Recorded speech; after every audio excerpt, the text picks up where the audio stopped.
সংখ্যালঘুর যে Trump card, এটা একটা পুরনো কৌশল, পুরনো রাজনৈতিক কৌশল। আমরা যারা এখানে সনাতন ধর্মীয় আমাদের ভাই বোন আছে, আমরা হলে থাকছে একসাথে, সবার সাথে আমাদের কথা হচ্ছে, যার যার বাড়িতে আমরা এলাকা এলাকায় গিয়ে খোঁজ খবর নিয়েছি। গতকালকে আমাদের সমন্বয়করা কিন্তু ঢাকেশ্বরী মন্দিরেও গেছে। বাংলাদেশের প্রত্যেকটা মন্দিরে গিয়ে শিক্ষার্থীরা গিয়ে তাদেরকে সেগুলো পাহারা দিচ্ছে।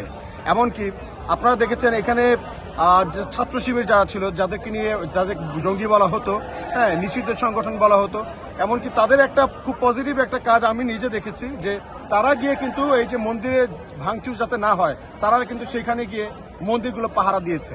তো এইটা কিন্তু একটা পজিটিভ একটা সাইন, যে শেখ হাসিনা কিন্তু যখন যাকে থ্রেড মনে করেছে তখন তাকে জঙ্গি সাজিয়েছে।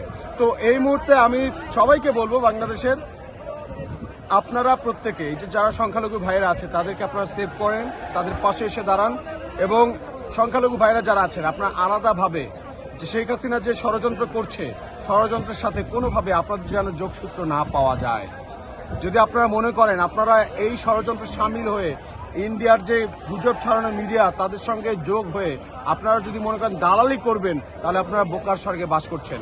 আপনাদের প্রতি যে সিম্প্যাথি আমাদের আছে, সমবেদনা আছে, সমব্যথা আছে, সেটা কিন্তু হারিয়ে ফেলবেন আপনারা। তো আপনাদের উদ্দেশ্যে এটুকুই বলবো, আপনারা আমাদের ভাই, আপনারা আমাদের ভাই, আপনারা আমাদের বন্ধু, আপনারা আমাদের সহপাঠী। আপনাদের নিরাপত্তা নিশ্চিত করার দায়িত্ব আমাদের। আপনারা আমাদের সাথে আসুন, আমরা একসাথে লড়াই করি, একসাথে রাজপথে থাকি। আমরা একসাথে রাজপথে থাকলে কে আমাদের ভাইদের ক্ষতি করবে, কে আমাদের ভাইদের গায়ে হাত তুলবে, আমরা তাদের হাত ভেঙে চুরমার করে মাটির সাথে মিশিয়ে দেবেন।